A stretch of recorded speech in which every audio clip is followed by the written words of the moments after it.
নিরামিষ দিন থাকলে এই রকমভাবে একটা নিরামিষ তরকারি করলে কিন্তু দুপুরবেলার খাওয়াটা বেশ ভালোভাবেই জমে যায়।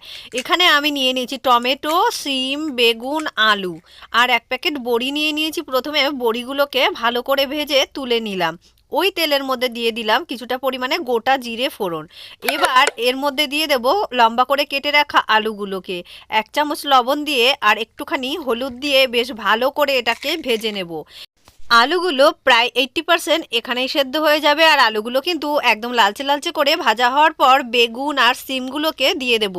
বেগুন আর সিম দিয়ে হাই আঁচে বেশ কিছুক্ষণ নেড়ে চেড়ে ভাজা হতেই আর এর মধ্যে একটু লবণও অ্যাড করে দিলাম।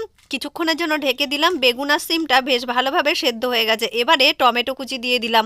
তারপর একটু ভালোভাবে কষিয়ে নিয়ে জল দিলাম। তারপর জল দেওয়ার পর ভেজে রাখা বড়ি দিয়ে 1 চামচ লঙ্কার গুঁড়ো আর ভেজে রাখা মশলাটা দিয়ে ভালো করে ফুটিয়ে নিলাম। তারপর নামানোর আগে একটু চিনি দিয়ে নামিয়ে নিলাম।